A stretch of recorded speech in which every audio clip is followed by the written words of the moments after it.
Good, thanks, May. How are you?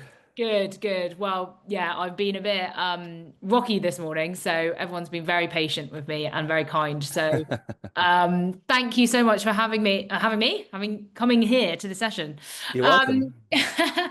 so today, Joel is here to talk about how to build a career with creativity and tech. So Joel works at the Creative Computing Institute, which is part of UAL. And you are the interactive creative director at Universal Everything. So I'm sure you're going to tell us more about that. You're going to share your career journey from creative coding to leading innovative interactive projects and explore how art and technology combine to create new kinds of jobs and creative career opportunities. So, Joel, do you want to just start a bit, start with who you are, a little bit about your background, and talk about Creative Computing Institute? Yes, of course. So, hello, I'm Joel. I was born in London, but I grew up in Wales. Here's this little bit of multimedia Oh, for you. This is where I grew up in the Brecon Beacons in South Wales. Um, and I first got into creative coding and tech by playing games on my Amiga 500, which is a very old computer that had a tiny amount of memory on it, but I absolutely loved it. But there was this kind of critical moment that happened in 1997. Yes, I am that old. Was just after I finished my A levels, I listened to OK Computer by Radiohead. I read this book called Neuromancer by William Gibson, and I watched this film called Blade Runner, all in the period of about 2 weeks. And I knew that after that, I would always want to be doing interesting things with technology. And that's what I've been lucky enough to do. oh, I love that. I love that. And so tell us more about what you're doing today and tell us more about the Institute. So, the Creative Computing Institute that I have the mug of right here, I'm always on brand, is this really interesting institute or new school, which is part of University of the Arts London. So University Arts London is made up of all these different art colleges all across London. So Central St Martin's, Chelsea School of Art, Wimbledon School of Art, London College of Communication, Camberwell, London College of Fashion. They all came together to make this university. And in 2019, I was lucky enough to be invited to join the inaugural year of the Creative Computing Institute. And the idea of the Creative Computing Institute is that the kind of material of art and design in the 21st century is going to be digital. It's going to be all about computation. Mm. And if you could explain what creative computing is to like your grandma, how would you explain that? So I'd say it does exactly what it says on the tin, right? Creative computing is all about taking a creative approach to computing, right? So how can we use technology and computing and all these new fantastic new opportunities to make new art? How can we use it to make design that works better for more people more of the time? And also, how can we be critical of computing in our lives, right? This is such a huge part of everyone's lives now. How can we be critical about it? How can we suggest new ways that things could be done better? Well, it's like a really, I guess, simple example of that people are using every day. Oh, well, I mean, the iPhone, right? Yeah, yeah. Any of these devices that we all have in our pockets all the time came from this collision of technology, creativity, and design. And Apple is a really good example of a company out there that really sits at the intersection of all those things. Great design, great technology, great thinking, and great humanity as well, all coming together into one whole. So yeah, actually, and that relates to the course that I'm in charge of. I lead a course in the called the Diploma in Apple Development, and that's all about taking artists and designers who are already at UAL and giving them opportunity to learn about one of Apple's newest bits of technology, which is the Apple Vision Pro. I don't know if you've had a go with that, May, but it's No. the headset. I recommend if you've got a free Oh, 30 yeah. minutes, book yourself in an Apple store. You'll be serenaded by Alicia Keys. There'll be dinosaurs. It'll be fantastic, honestly. Okay, okay, no, that's a really good example. And so what kind of like skills would you be learning on the course or just, in general, like if someone is interested in this space, like what kind of skills are they learning, or is it a blend of lots of different things? Like, It's a blend of lots of different things. I think we really pride ourselves on taking people from lots of different backgrounds who are all interested in lots of different kinds of things. I think one of the things that's brilliant about creative computing is that it can encompass just about any kind of practice that anyone has out there. So if you're interested in mathematics and physics and these kind of things, then there's a place for you in writing software and simulating things that you see in the world. If you're really into art and textiles and things like that, I always say to my textiles people, the first programmable object in the world was the Jacquard loom back at the beginning of the 19th century. So textiles and weaving is actually the beginning of all of computing, wow, which is something that yeah. a lot of people don't think about. But I think the most important thing is curiosity, right? I'm curious about how the world is put together, why it is the way it is, and the ways that I can do things to make things better. No, that's so interesting because I think, yeah, create tech, that's a new word that is like one of the biggest areas in the creative industries. And like I think again, we're, you know, at Eric, we're definitely trying to change the perception of what the creative industries means. And I think traditionally we all always think to traditional arts or actors, singers, dancing, but it is involving technology now, so it's huge. And of And course, you know, everything around us is technology. Our clothes are technology. Musical instruments are a great example of technology. These are all things that humans have made to make their lives more joyful or interesting, powerful, work in a more efficient or stranger way. So I think it's important to realize that all of these things we find around ourselves are technology. So even if you don't realize it, you are already a technologist. yeah, so true. Yeah, you're right. Um, and what kind of jobs will, you know, the students from your course kind of go into? Like, what kind of sectors, what kind of roles? There's a whole variety of things that people have gone on to do. I've just found out a student of mine has just got a job at DeepMind, the artificial intelligence company that is owned by Google here in London. There's people that have gone on to do further degrees and even going on now to start doctorates, PhDs, and things like that. People have set up their own studios. That's what I did after I graduated, which I really loved. And I think that's a really interesting thing as well. People don't think about that so much. You don't have to go and work for a company. You can go and make your own company. You know, I always felt that I didn't fit in anywhere, so I had to make a job for myself. But I think that's also something that everyone out there should think about as well. And another thing to think about is the things that you're interested in that your parents or teachers or other people say aren't going to be useful or powerful in the future. Everyone else your age is into those things. So those will definitely be the businesses of the future.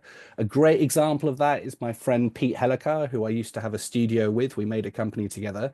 When he was growing up in the late 70s, early 80s, yes, we are all very old, he was massively into skateboarding and he was told the entire time it was a complete waste of time, it's never going to go anywhere, etc.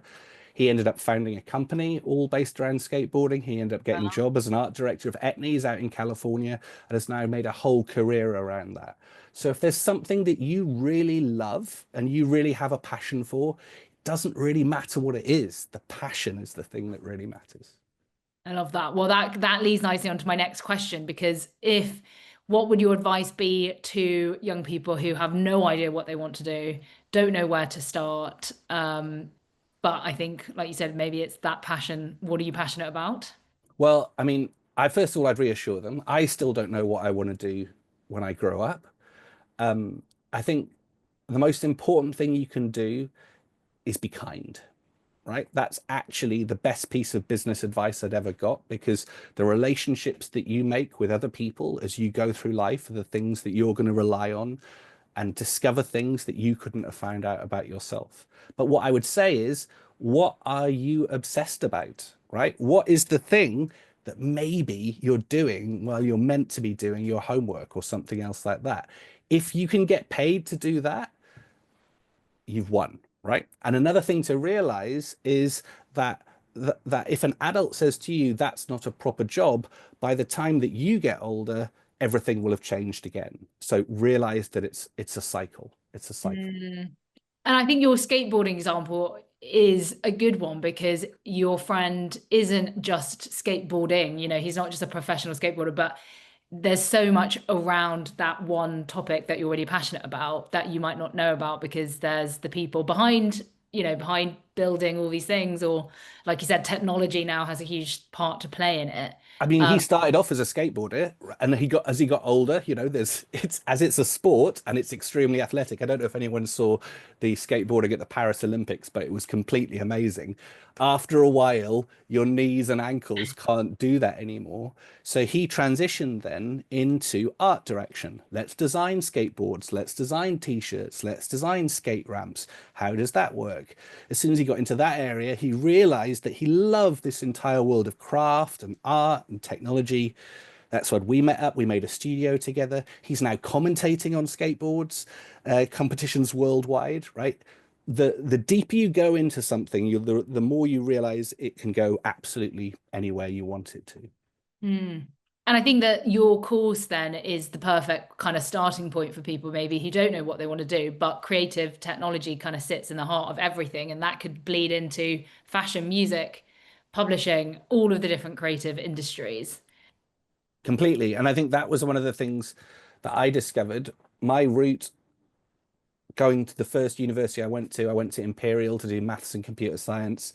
I had quite a science and maths background, but I'd always loved art, films, graphic design, media, all of these things, which I got deeply involved in when I was at university, getting massively involved with student media, student newspaper, student websites, radio, all of these other kind of things. And then after I graduated, I took that knowledge that I had in maths and technology, and I took that into doing rock and roll shows, right? So that's what I did for most of my 20s, was going on these world tours with bands and writing software that ran those huge stage shows that you can see now for the Grammys or any of these openings, all these LED screens and everything else like that. They're all running on technology. And Mm. so I got to scratch both of those itches, right? I loved computers, but I loved music. And so I got to put those two things together. What was the most exciting project that you've worked on in Well, your I think, well, yeah, it was quite extraordinary. When I got my first job back in 2005, I become obsessed around this company called United Visual Artists. And they were just three guys based in South London. I was writing them letters, I was emailing them, I was faxing them. Yes, it was that long ago. Faxes still existed. And I basically just doorstepped them, right? I just turned up on their door and said, "You're giving me a job." And luckily, they had a need for someone that could drop everything and go and live in Vancouver for 3 months. And the first tour I ever worked on was U2's world tour, their Vertigo tour back in 2005, which was probably the biggest rock and roll show in the world at that moment. And yeah, I think that was extraordinary. That was the most exciting thing that I've worked on in my life. But I think it, as well as the kind of glamour of rock and roll, it also taught me an important thing, right? Which is that anything can become routine. So I think even though it was that rock and roll lifestyle, I was traveling to all these different cities, doing all these amazing shows with this extraordinary band playing this incredible music that moved everyone in the stadium every single night. Even that could become routine. So that's where I take it back to the kindness thing, because actually, no matter what you end up doing in your life, that relationship you have with the people that you work with, in whatever context there is, that's the most important thing. And then the most important, exciting project I'm working on right now is I'm actually setting up a new company with two really dear friends of mine. So I'm really excited about the possibility of being able to work on one thing only, finally. and you can't tell us, is that under No, top secret, sorry. top secret? Okay, well, what? I'll Yeah, email you lot. Follow me on Instagram and on my website, and you'll find out about it very, very watch soon. the space. Yes. Okay, brilliant. Well, and so for someone who is, you know, 16, 17, um, interested in that creative computing Mhm. side of things, what can they be doing now to, you know, gain skills or gain experience? Learn to code. right? There's loads of amazing YouTube channels out there that will teach you how to do that. There's an amazing one run by my dear friend Daniel Schiffman. He's a teacher at a university in New York, this amazing university called NYU, running this course ITP, Interactive Telecommunications Program. It's been going for decades, and he's got a brilliant YouTube channel called The Coding Train, Okay. and that will teach you how to write code. Do you And have that link that we can add into I the can chat? put that, I'll put that into the chat. Yeah, okay. You can also have a look at my website. There's lots of resources there. And the other thing I think to realize is that the reason I'm telling people to learn to code isn't just because I think it's interesting in itself, is because the mental approach that you'll get to by learning to code will teach you how to do anything, right? And the central thing that you need to learn when you're learning to code is how to take a big problem that might appear impossible and break it down into lots of little bits. And then suddenly each of those little bits doesn't seem that hard. And then before you know it, you've made something brand new. And that's the reason that I want people to learn to code, not just because you can get a job in it and it's interesting and you can meet fantastic people and make amazing companies and be a good person and kind person in the world through learning how to do it, but it also teaches you to see the world in a different way. And I think that's the most interesting thing about learning computing or anything. And I have to ask, because I feel like AI is, the elephant in the room, but how is AI changing and shaping, that area? I feel like I get a lot of people saying, do I need to learn how to code because AI can do it now and we don't need to learn those fundamentals? Because AI or large language models are getting increasingly good at learning to code, that doesn't mean there's going to be less code in the world. That means there's going to be more code in the world. So that means that in this age, when AI is able to do more and more of this, that means there's going to be more and more opportunities for people who do know how to code. So I would strongly recommend that people learn to code. Anyone telling you right now that there's no point learning to code has ulterior motives going on. I want everyone to learn how to code because that's the language of the 21st century. It's great to learn to code because it lets you think about doing anything. And remember, AI is just another technology, right? Like a pencil or a bicycle. It helps you do things you couldn't do before, or it helps you do them more efficiently. But that creative spark, that bit of joy, that bit of engagement of, oh, I wonder if that is the thing that large language models cannot do.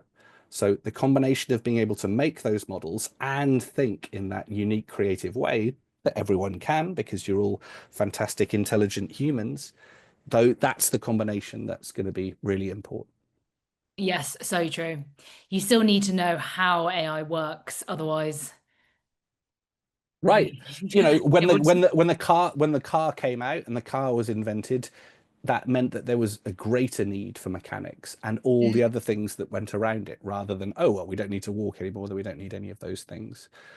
Learn to code because it helps you to think about doing anything. Learn maths because it's the only language that works everywhere in the universe. And finally, my biggest recommendation to everyone is to learn to meditate because it helps you to concentrate and be kind. And there's a really good course out there that I'd recommend to everyone, which I actually do with all my students before every single lecture. It's called Sitting Still Like a Frog. I've just put that in the chat, and I would really recommend that one. And I'm just going to put up the the learning to code one. It's the codingtrain.com. That's got all the links. And then I'll also post up my website, which is just joelgethinlewis.com. You can have a look at all the interesting things I've done there, and it's got my contact details there as well if anyone wants to reach out and have a further chat.